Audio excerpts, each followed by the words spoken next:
Hello, everybody. Welcome to the Buckeye Weekly Podcast. I am Tony Gerdeman, here as always with Tom Orr. Tom.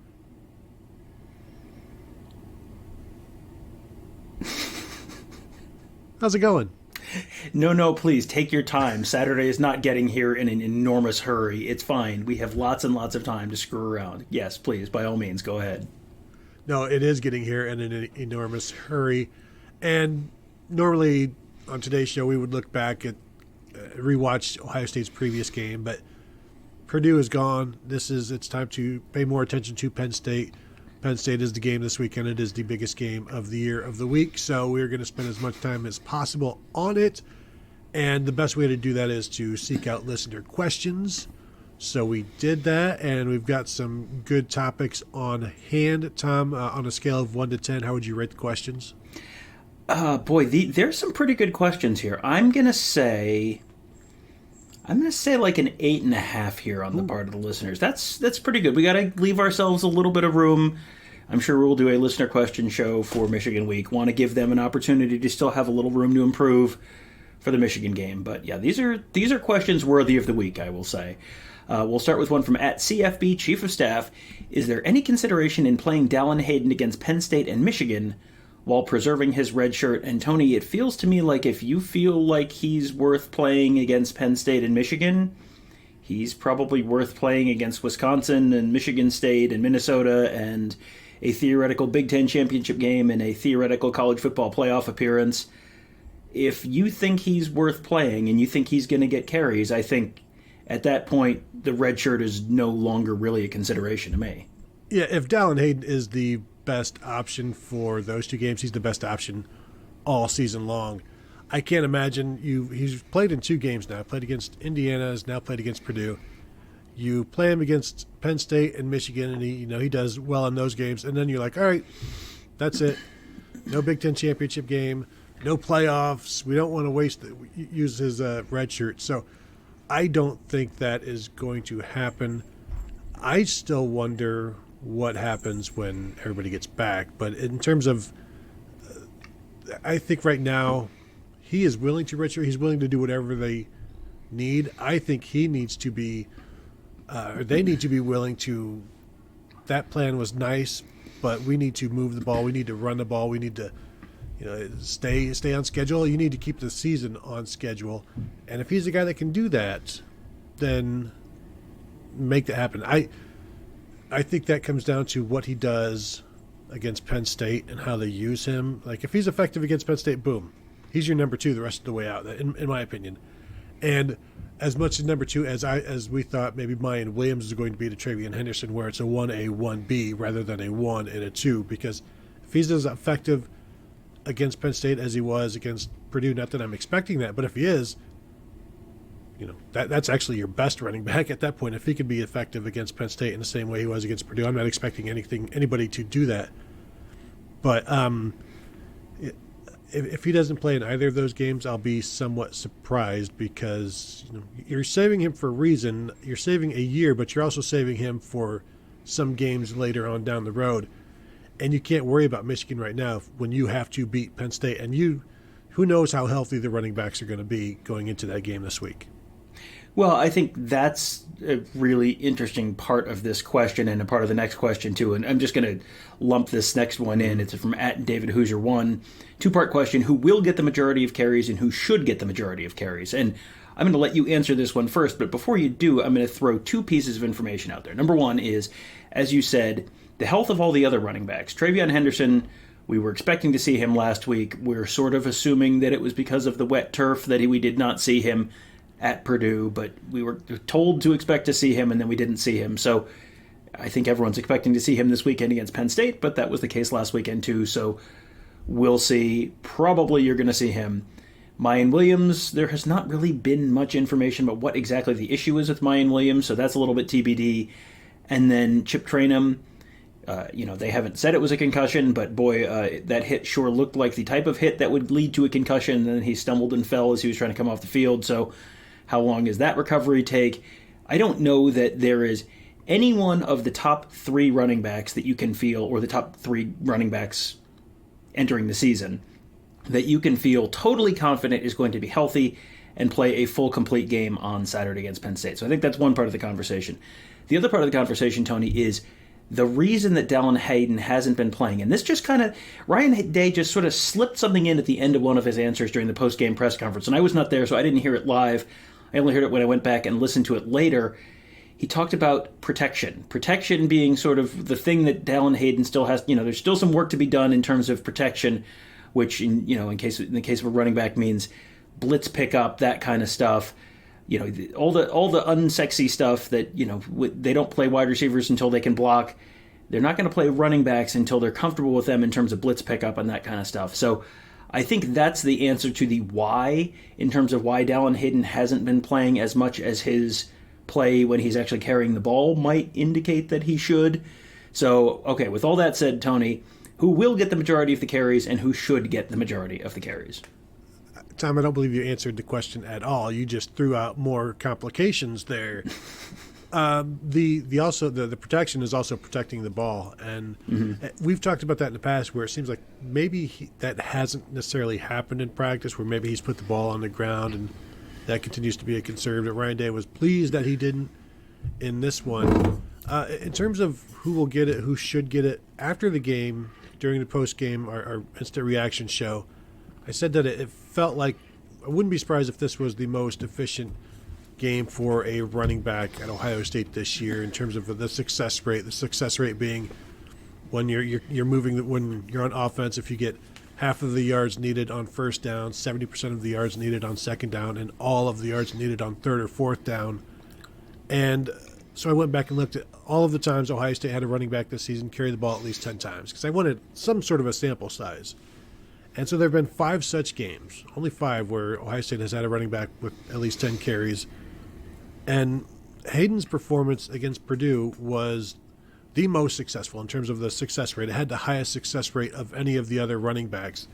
He was successful on 7 of his 11 runs.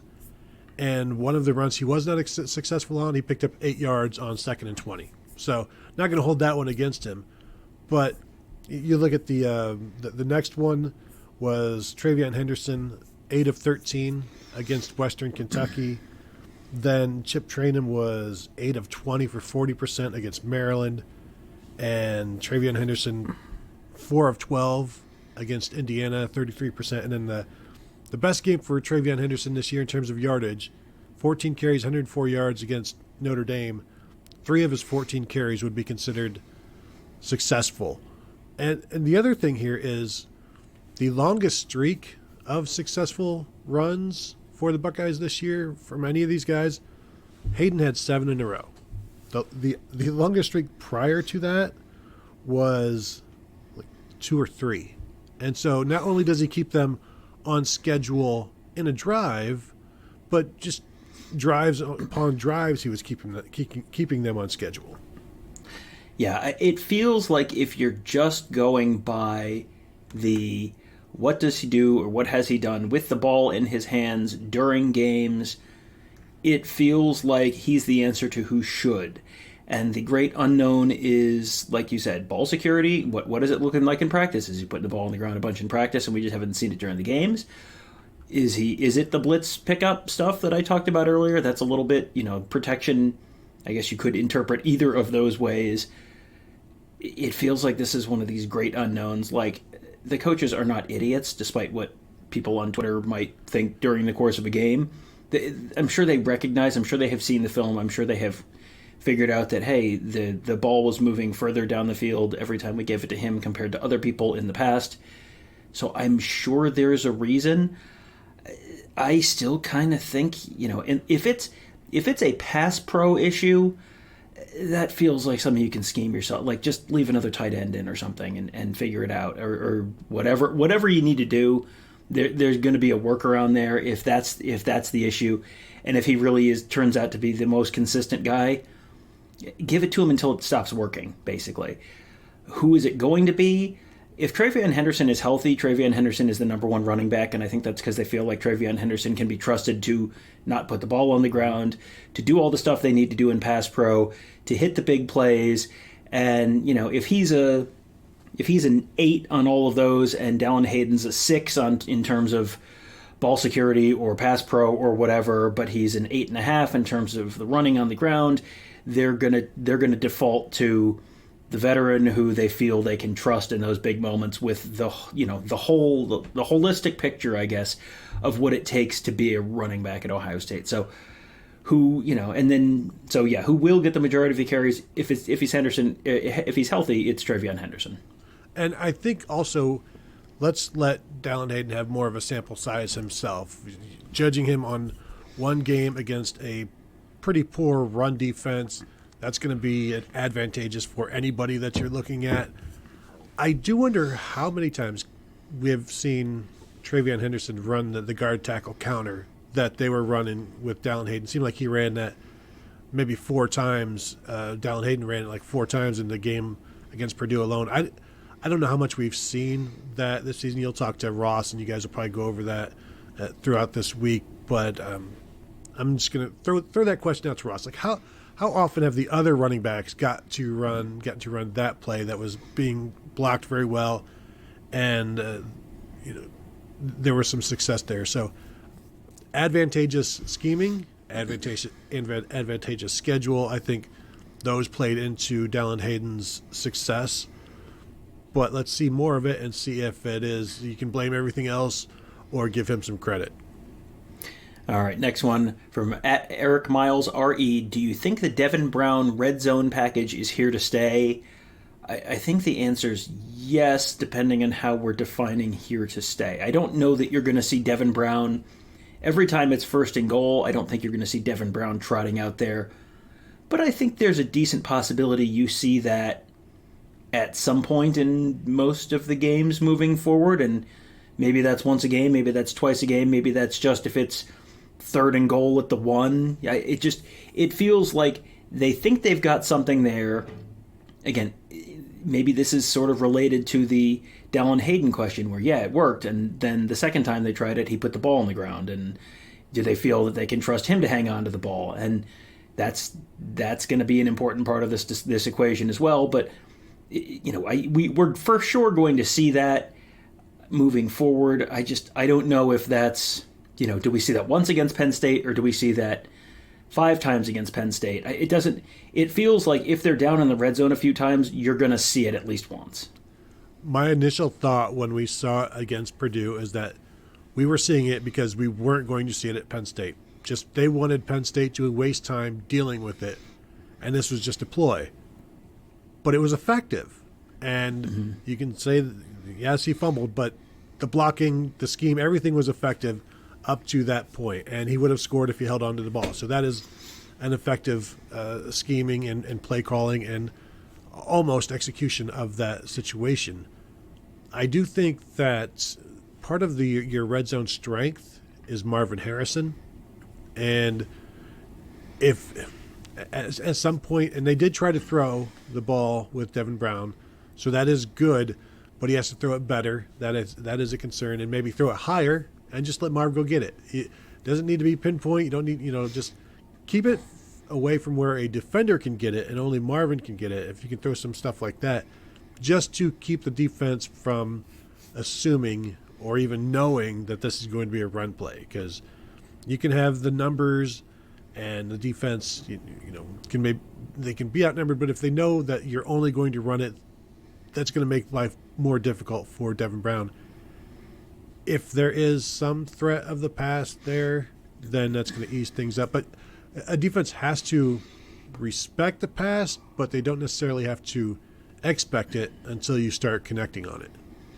Yeah, it felt last week like they were setting up for, the Devin Brown jump pass, or the Devin Brown takes one sort of false step towards the line, kind of leans over, does the one step forward, lean over, and then pop back up, and then zip one to Marvin Harrison after the linebackers and the safeties all sort of suck in to stop the run. There's an infinite number of variations you can do off of that.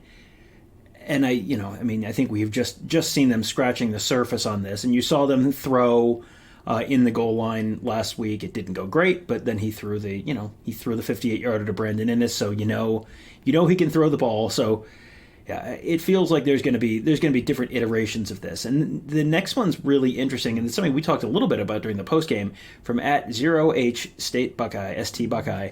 Pros and cons of showing the Devin Brown package last week instead of debuting it versus Penn State, because I mean we talked after that game about if you want to just completely blindside Penn State with it, yeah, we cover this team, we know this team pretty darn well, and when Devin Brown trotted out on the field, I went, oh, wow, what's going on? Is Kyle McCord hurt? What happened? And it kind of caught me off guard a little bit. And so that's, certainly, I mean, college football coaches are paid to be paranoid and worry about everything. And so I'm sure they've considered, well, what if they have a Tyleik Williams quarterback sneak package? Like, I'm sure someone at Penn State, some grad assistant is gaming out what they're going to do if they put Tyleik Williams in the shotgun or something like that. But to trot it out against Purdue in a game where you didn't really have to have it. They were up, they had been driving the ball well. You probably, they'd been moving Purdue off the line a little bit. They probably could have done without it. It felt very intentional to put that out there at that moment. So, besides the make them waste practice time, is there another benefit to that you see? I think the other benefit is doing it and repping it and then having it on film to coach off of, and just the experience of doing it. We talk all the time about that you get experience in practice, but the experience during games is so much more valuable for players. This is that experience, and they didn't do it just once, they did it several times. So I do think that is a benefit, but it sure is interesting. And the real question is, why now? Why did you show it? What is the purpose of it? Because the purpose of it wasn't just we want to use it. The purpose, there's intrigue, there's layers, you got to peel this onion. Why then? Why 1 week before Penn State? What do you want Penn State to do about it? I think is the other question. Like, what is your motivation? What is the ploy here? Because it's not just, well, we needed something. We needed to fix our red zone.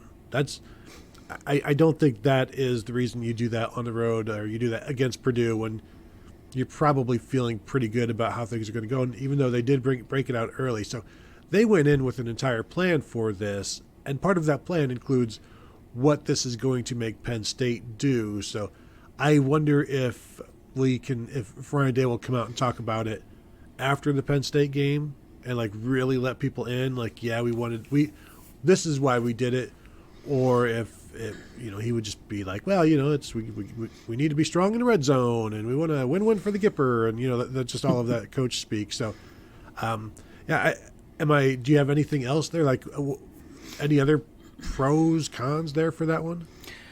Not really. I was a little surprised when they ran it out. I do wonder what, I don't think that means that's an absolutely crucial piece of the offense moving forward, because otherwise you would save it for a big moment against Penn State, because the moments against Purdue were just not that big based on the way the game was going. But again, you like I said, you can do so many different things off of that maybe they're assuming that, okay, this is a heavy run tendency when he's in, and you're setting up the fact that, oh, he can throw the ball too, or he goes in, but you have a separate package with he and Kyle McCord on the field at the same time. I don't know. I mean, there's a lot of different possibilities there, but it was not an accident that they did that last week. So I guess my big thing would be kind of your first reaction, which was make Penn State waste a bunch of time trying to figure this thing out, and whatever time they spend on that, they're not spending on something else. But Tom, and this is also assuming they make it to the red zone. That's true. I couched my statement earlier in terms of how many times they would make it down there. We'll see. This does feel like it might be a little bit of defensive slugfest. Next one from @Tony_Lisa13. Drew Eller doesn't seem to threaten downfield that much. Does this game come down to our linebacker play? And if so, is that a good thing? And just to put in perspective the amount of downfield threatening that they do, Tony, I think we talked about this on a show last week, but Penn State is currently tied with Nebraska, Northwestern, and Wisconsin in terms of number of 20-yard plays this season. They are actually behind Iowa in terms of 20-yard pass plays this season. They are, however, ahead of former future Heisman winner Joe Milton in Tennessee, who have only 11 20-yard plays this season through the air. The Nittany Lions with 12. 6 plays of 30 yards or longer. 1 play, 1 of 40 or more yards through the air. This feels like a trap in some ways. Like, Penn State has good skill talent. So have they just not needed to do this? Do they just not have the game-breaking ability like they can be? They've been very efficient in the passing game, but they haven't really been explosive in the passing game. And their yards per pass stats have kind of borne that out as well. It's just they've been just kind of fine. Like, they're not remarkable. They're not they've just been completely fine. They are 6.9 yards per attempt, which is, I mean, it's not great. They're right in the neighborhood of Boston College, Kentucky, Pitt, Iowa State, San Diego State, Western Kentucky actually below them in yards per attempt, which I would not have guessed that. Tennessee down there as well, Clemson, Michigan State, Indiana, like that. That is not really the neighborhood you want to be in terms of yards per attempt, passing wise. They've just been very efficient so far this season. So, I guess to the second point of the question, linebacker play is going to be a part of it, I think. But I think, to me, a lot of this comes down to the defensive line. If the defensive line can do its job and, keep the running game in check, this does not seem like a Penn State team that is likely to hit a bunch of big hitters. So then you just have to get off the field on third down. If you're not giving up a bunch of big plays, you gotta keep them off schedule. You just gotta get yourself off the field on third downs. And how much of that comes down to the linebackers in your mind? Well, I think the linebackers making the tackles, and I am expecting it to be more Cody Simon than Steel Chambers as we maybe continue on this season. Looks like maybe that job is being wrestled away. I don't know. I don't know if I do expect Steel Chambers to start, but I don't know if I should. So that's going to be figured out. But I'm with you. It's the defensive line. Penn State's running game has not been that great either. So there is that fact. Like, you can be concerned about Ohio State's linebackers, but Penn State's fans are concerned about Penn State's running game against Ohio State's defense. I will say, in terms of the big plays, you said the one pass play of 40 yards or more this season for Penn State. That happened on their second throw of the season.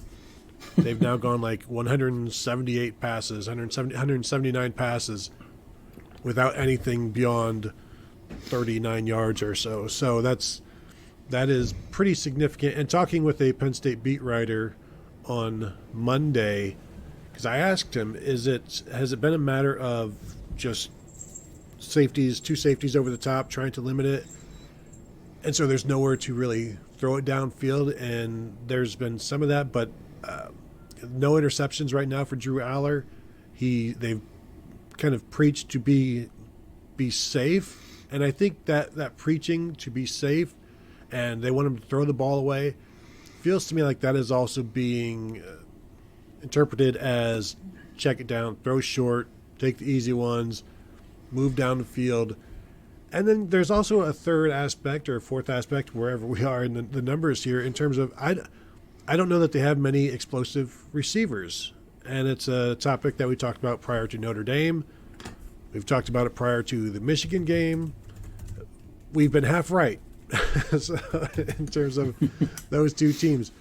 But the Keandre Lambert-Smith had the long one, and he's really their number one receiver. And everybody else is 9, 10, 11 yards a catch. So I think there are several reasons for a lack of big plays.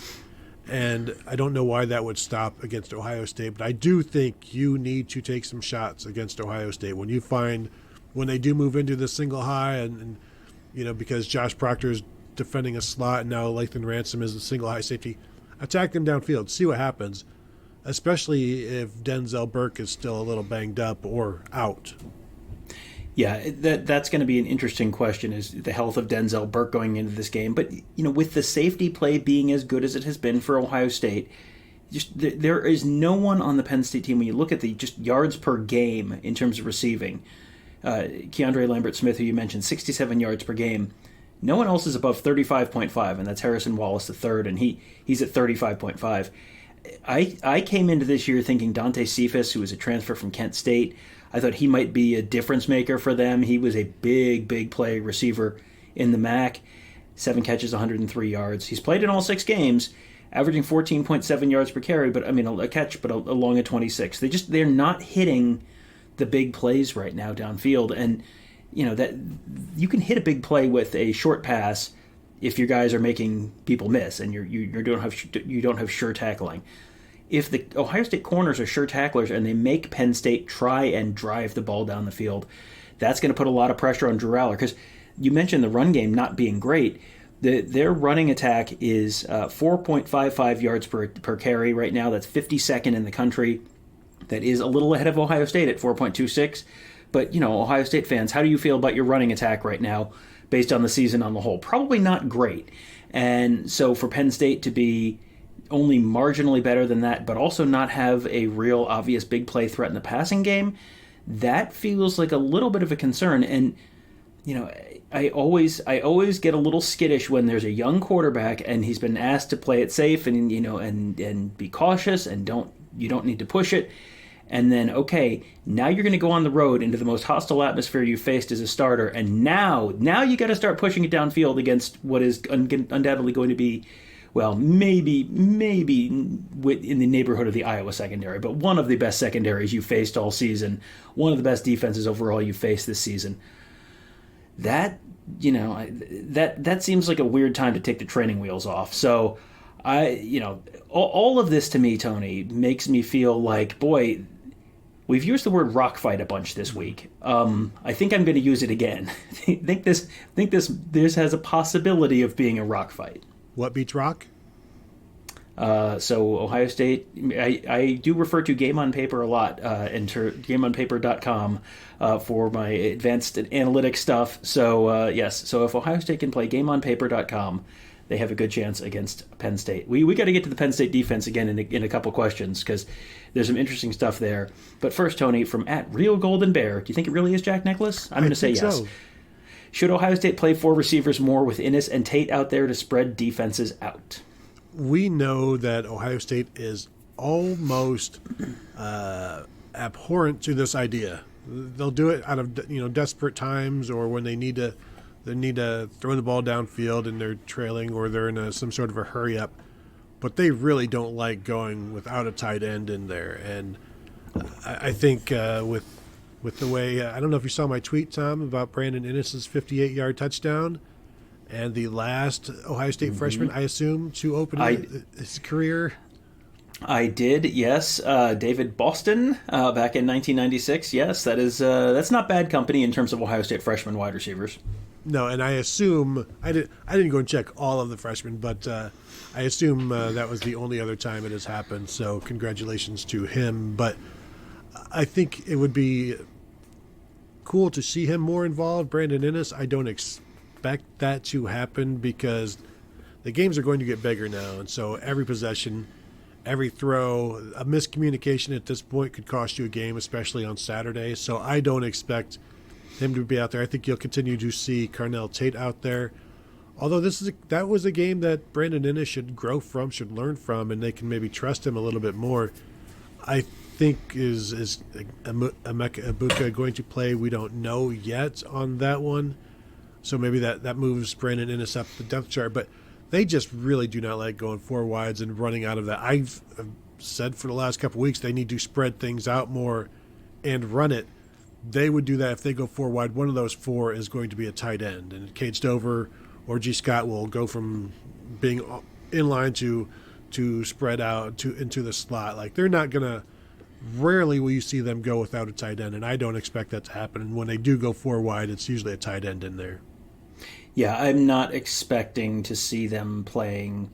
I mean, I guess you could theoretically do that without a running back, but they tend to want one of those guys back there as well. They have done that, and they've had the 11 personnel out there and just gone 5 wide at times this season. We've seen that with the you get the running back split way out, but I don't that's going to be maybe a little bit of an exception, because that is also how much do you trust your offensive line? And I don't think the answer is, 100% totally without reservation right now. And so you're putting a lot on the line to block with if you don't have an extra guy in there to help. So I think you might see Tate again this week if Emeka Egbuka isn't in there, but I still think your top 4 receivers right now in their minds are probably still Harrison, Egbuka, Fleming, and Xavier Johnson, and then Tate's probably number 5. And I'm just basing that on the order in which we've seen guys and the number of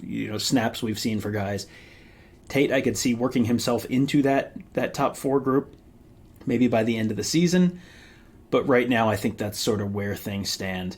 Go ahead. I do think that Tate has now gotten to the point where they can put him in at any time, and I do expect to see him. And it won't be a surprise when he's out there because he has progressed and continues to produce when he's out there. So I think they're confident enough at this point that they can put him in at any situation, and they're not worried about him. All right, last one from Hank Scorpio.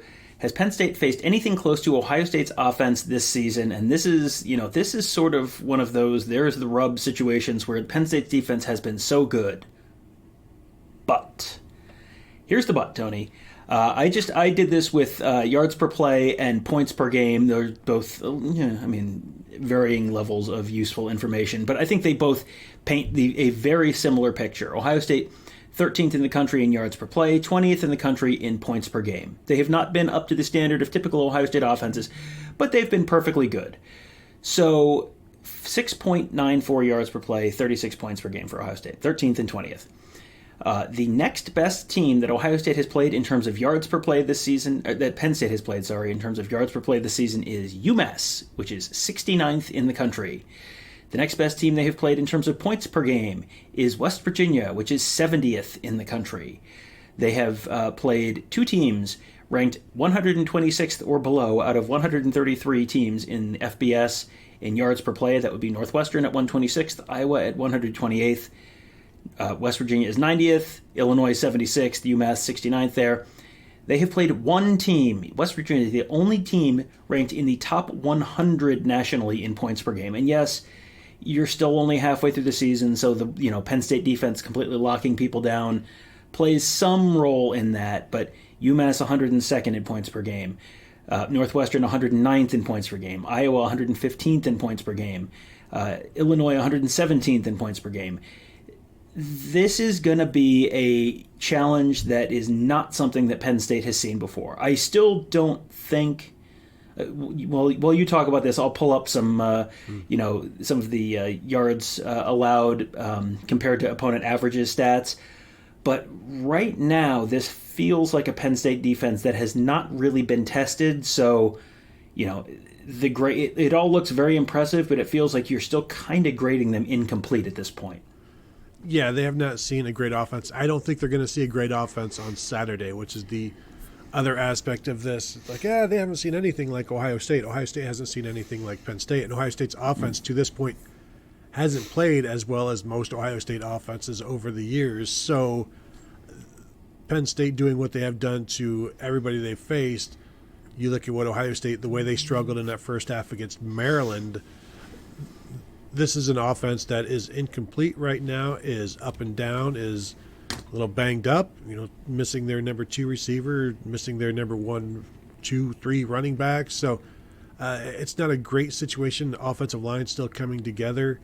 So while this will be by far the best offense that Penn State has faced, I don't think anybody that watches Ohio State's offense would think this is an offense that no defense can contain. No defense you can only hope to contain. You can't stop Ohio State's offense. I think there is an ability to stop Ohio State's offense, and it starts up front with the pass rush and stopping the run. And honestly, I think the pass rush is almost more important than stopping the run in terms of focus, because Ohio State will kind of stop the run themselves a little bit.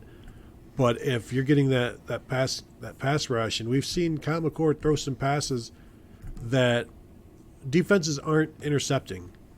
And so this will be an opportunity for Penn State's defense, I think, to get some picks, because they're going to have opportunities. They just need to capitalize on them. And Kyle McCord needs to be a little bit more careful, a little more accurate. And catch the balls when they come to you. That's my suggestion to the Ohio State receivers.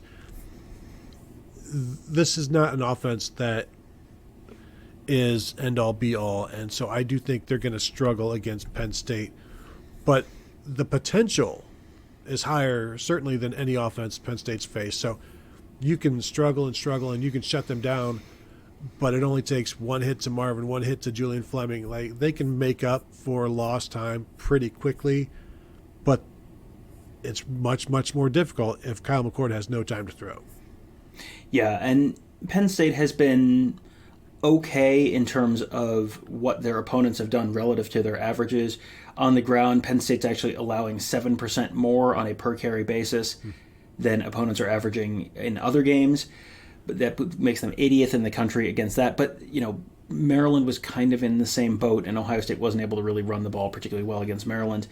Penn State 11% better than opponent averages against the pass on a yards per play basis. That's 39th in the country. But again, we've sort of had this conversation with Michigan where when the opponents are so bad, when the opponents have been so bad overall, if you're averaging 5 yards an attempt, if you're playing Iowa and they're averaging 5 yards an attempt against everyone, it's almost impossible to get lower than that. Because normally you would expect a good defense to be about 20% better than opponent averages, just because those teams are playing really bad opponents sometimes. You're going to play a New Mexico State here or a UMass there or whatever, and so you should be substantially better, even if you're just kind of a good defense.